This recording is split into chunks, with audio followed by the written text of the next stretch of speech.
Hello बच्चों, आज का हमारा टॉपिक है trends in physical properties of elements. Trends in periodic table. हमने पीरियोडिक टेबल पढ़ ली है। अब हम बात करते हैं कि पीरियोडिक टेबल के अंदर किसी भी फिजिकल प्रॉपर्टी पे क्या इफ़ेक्ट पड़ता है जब हम पीरियोडिक टेबल में अक्रॉस अ पीरियड जाते हैं, मतलब लेफ़्ट टू राइट जाते हैं, या हम टॉप टू बॉटम जाते हैं। मतलब मान लो अगर ये हमारी पीरियोडिक टेबल है, अगर हम इधर से इधर जाते हैं तो क्या फ़र्क पड़ता है, और टॉप टू बॉटम ग्रुप में जाते हैं तो क्या फ़र्क पड़ता है। ठीक है, तो पहले हम बात करते हैं atomic and ionic radii. Atomic की बात पहले करते हैं। तुम्हें पता है एटम क्या होता है, एटम का स्ट्रक्चर क्या होता है। एक आइडिया तुम्हें है कि बीच में न्यूक्लियस होता है, उसके बाहर शेल्स बनी होती हैं जिनको हम प्रिंसिपल शेल कहते हैं, एन से दिखाते हैं, और नंबर भी देते हैं 1 2 3 4। जैसे मैंने 3 शेल बना दी, ये पहली हो गई, ये दूसरी शेल हो गई, ये तीसरी हो गई, and this is our nucleus, right. तो अगर हम रेडियाई कहें, अगर हम कहें एटम एक गोला है, तो रेडियाई क्या होगी। किसी गोले की रेडियाई क्या होती है, उसके सेंटर पॉइंट से उसके बाहर तक की डिस्टेंस, ये होती है radii. This is radius, maths में पढ़ते हो। एटम की भी रेडियाई यही होगी, सेंटर से लेके जो वैलेंस शेल है, वैलेंस शेल का मतलब आउटर मोस्ट शेल, सबसे बाहरी शेल, वहाँ तक की distance, that is the radius.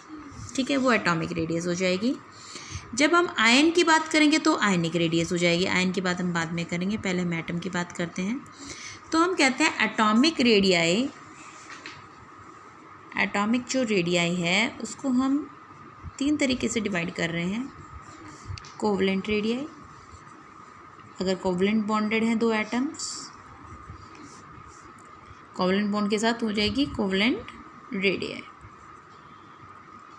Metallic radii,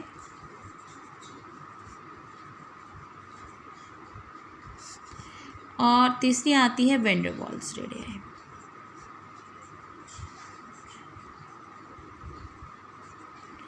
अब तुमने कोवलेंट बॉन्ड पढ़ा हुआ है। कोवलेंट बॉन्ड क्या होता है, पहले बॉन्ड समझना जरूरी है रेडियाई से पहले। यहाँ पर क्योंकि हम बॉन्ड्स की बात करेंगे तो हम कहेंगे कि जो रेडियाई है वो हम बॉन्डेड फॉर्म में ही देखेंगे कि दो एटम्स आपस में बॉन्डेड हैं तो उनकी रेडियाई क्या होगी।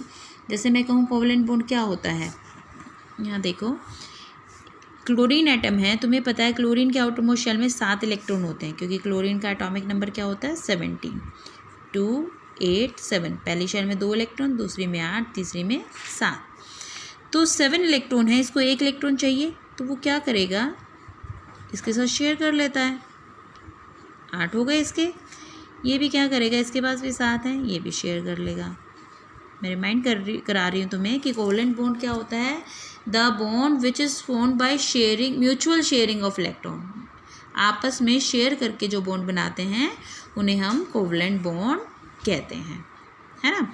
तो कोवलेंट बॉन्ड, इन दोनों के बीच में बॉन्ड बना, मान लो ये दोनों एटम्स थे, तो ये इसका न्यूक्लियस है, ये इसका न्यूक्लियस है, दोनों के बीच में जो डिस्टेंस है that is called as bond length, एक बॉन्ड की लेंथ। ठीक है, तो रेडियाई क्या होगी, हाफ ऑफ दिस, इसकी आधी हो जाएगी, क्योंकि ये जो लेंथ है ये तो इसके न्यूक्लियस और इसके न्यूक्लियस के बीच की है। तो हम क्या कहेंगे, कोवलेंट रेडियाई क्या होगी, half of the internuclear distance between the 2 covalent bonded atoms is called covalent radii या रेडियस। ठीक है, समझ में आया कि जब कोवलेंट बॉन्ड होगा और उसका जब हम हाफ कर देंगे, उसको 2 से डिवाइड कर देंगे, तो वो जो रेडियस निकलेगी वो कोवलेंट रेडियस निकलेगी। अब आते हैं मेटालिक रेडियाई। अब मेटल्स तुम्हें पता है मेटालिक बॉन्ड होते हैं, कैसे बनते हैं कि ये एक मेटल है, इसका न्यूक्लियस है, यहाँ इसका इलेक्ट्रॉन है आउटर मोस्ट, ये दूसरा है, और ये इसका आउटर मोस्ट इलेक्ट्रॉन है। तो इसका न्यूक्लियस इसके इलेक्ट्रॉन्स को अट्रैक्ट करता है और इसका न्यूक्लियस इसके इलेक्ट्रॉन को अट्रैक्ट करता है। हालांकि इनमें रिपल्शन फोर्सेस भी होते हैं, बट हम क्योंकि बॉन्ड की बात कर रहे हैं तो अट्रैक्टिव फोर्सेस की बात कर रहे हैं, तो इन फोर्सेस की वजह से ये एक दूसरे के पास पास बंधे रहते हैं। तो this type of bond is called as metallic bond. तो जब हम कॉपर का एग्जांपल लेते हैं, यहाँ पर कॉपर दोनों के बीच में जब मेटालिक बॉन्ड है तो 256 पिकोमीटर इनके बीच में डिस्टेंस है। पिकोमीटर यहाँ पे भी पिकोमीटर में था, तुम्हें ध्यान होगा कि 1 picometre is equal to 10⁻⁻12 metres. मतलब it's just like unit, like metre और सेंटीमीटर होते हैं वैसे ही पिकोमीटर होता है। Difference is this that 10⁻⁻12 metres is equal to 1 picometre. हम यहाँ पर जितनी भी डिस्टेंसेस हैं वो हम पिकोमीटर में ही लेंगे। तो इनके बीच की डिस्टेंस 256 है, इसको हम हाफ कर देंगे तो मेटालिक रेडियाई हो जाएगी 128 पिकोमीटर। तो डेफिनेशन इज़ वेरी सिंपल, अगर तुम समझ लेते हो अपने आप बना के लिख सकते हो। Half of the internuclear distance separating metal cores मतलब nucleus in a metallic crystal.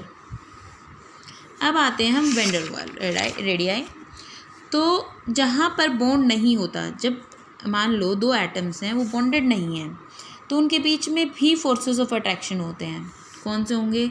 Van der Waals forces of attraction, जहाँ पर ना कोवेलेंट बॉन्ड है, ना ही वहाँ पर आयनिक बॉन्ड है, कोई बॉन्ड नहीं है वहाँ पर, ना मेटालिक बॉन्ड है, तो वहाँ पर van der Waals forces of attractions होते हैं। Van der Waals forces of attraction सबके पास होते हैं। तो नोबल गैसेस जो हैं, जो किसी के साथ बॉन्ड नहीं बनाते, 18th ग्रुप, ध्यान आया? 18th ग्रुप लास्ट वाला होता है बिल्कुल पीरियोडिक टेबल में सबसे एंड में। तो 18th ग्रुप के एलिमेंट्स की आउटरमोस्ट शेल पूरी तरह से फिल्ड होती है। जब हमने पीरियोडिक टेबल डिस्कस की थी तो हमने कहा था valence shell is completely filled, VS मतलब वैलेंस शेल। और जब वो पूरी तरह से फिल है तो ना तो उसको किसी से इलेक्ट्रॉन लेने की ज़रूरत, ना ही देने की ज़रूरत। तो वो क्या करेगा? किसी से बॉन्ड ही नहीं करेगा, तो वो मोनो एटॉमिक रहेगा। मोनो का मतलब सिंगल, एटॉमिक का मतलब एटम, मतलब वो अकेला एटम रह सकता है। फिर भी मैंने अभी बताया था कि उनके एटम्स के बीच में भी फोर्स ऑफ अट्रैक्शन होगा, that is called as van der Waals forces of attraction.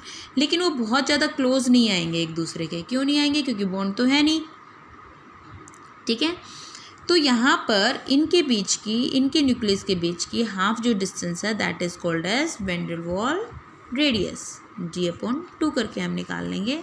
Same definition वैसे ही रहेगी, half of the distance between nuclei of the two non bonded atoms. बस ये ध्यान रखना है कि यहाँ पर नॉन बॉन्डेड है ये एटम्स, इन्होंने बॉन्ड नहीं बनाया, ठीक है। तो इनके बीच में कौन से फोर्सेस ऑफ अट्रैक्शन होते हैं? Van der Waals forces of attractions. अब आता है एक बहुत ही इंपॉर्टेंट पॉइंट बेटा, van der Waals radius is always greater than covalent radius. Covalent से हमेशा ज़्यादा होगी है। क्यों? हम एक डायग्राम से समझते हैं। मान लो ये कोवेलेंट बॉन्ड बना रहे हैं दो एटम्स, क्लोरीन का एग्जाम्पल ले लो जो हमने अभी लिया था।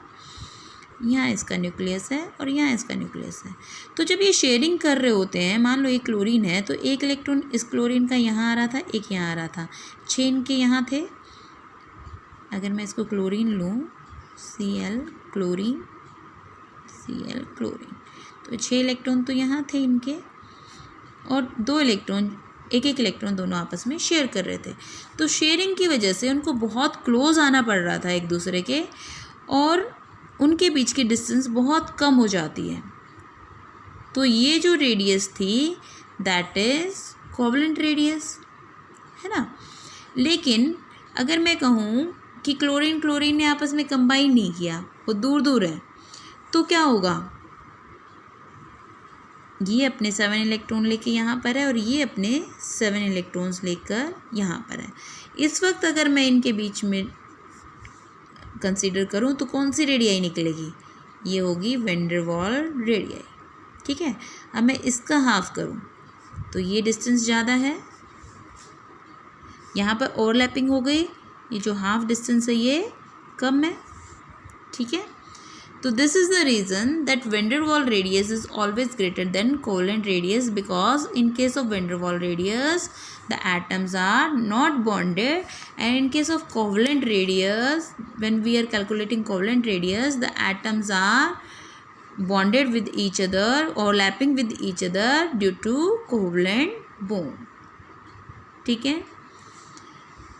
अब हम आते हैं ट्रेंड्स इन एटॉमिक रेडियाई। अब हम अपने टॉपिक पे आते हैं कि लेफ़्ट टू राइट जाने पे क्या होगा या टॉप टू बॉटम जाने पे क्या होगा। लेकिन जब तुम्हें यही नहीं पता होगा कि एटॉमिक रेडियाई क्या होती है तो तुम ट्रेंड्स नहीं स्टडी कर पाओगे। तो हमने पहले पता लगाया कि रेडियाई होती क्या है, ठीक है।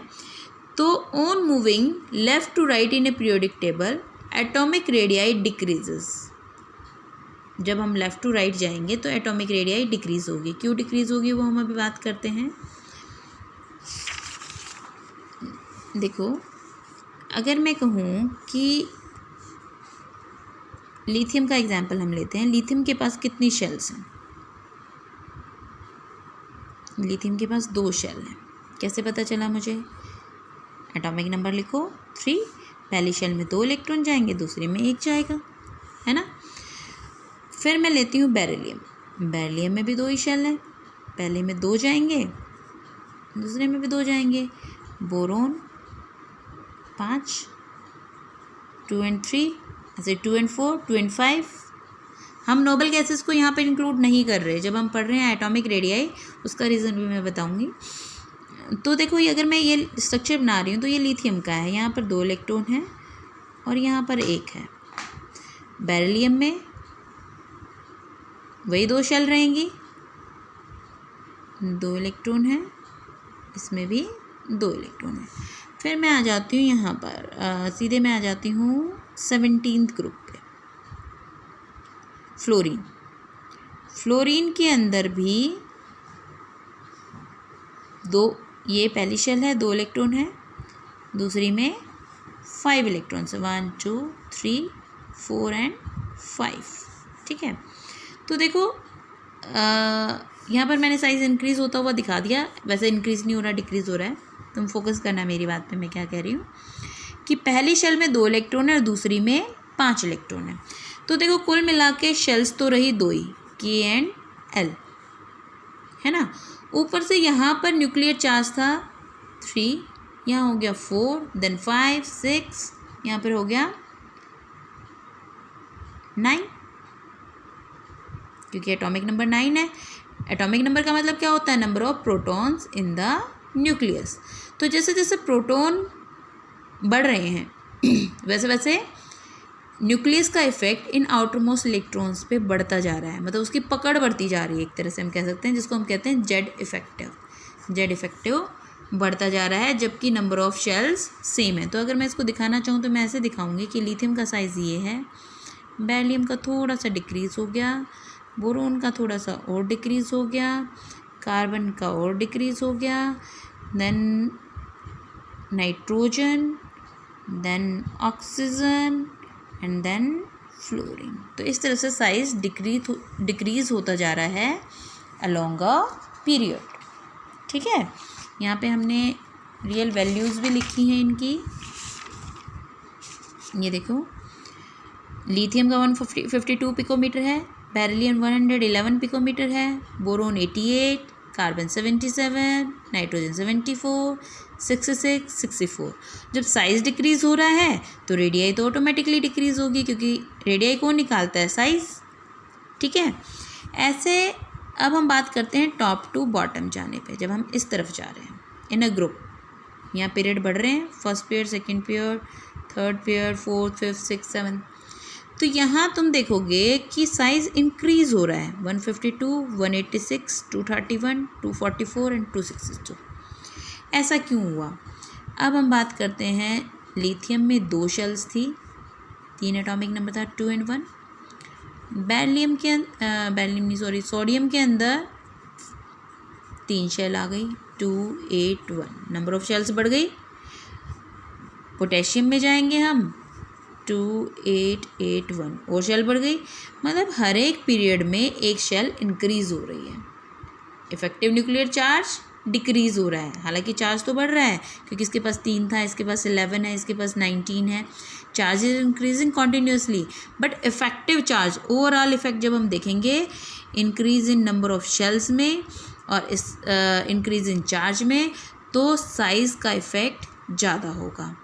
उसका भी रीज़न है, एक तो है increase in principle quantum number, मतलब नंबर ऑफ शेल्स इंक्रीज़ हो रही हैं।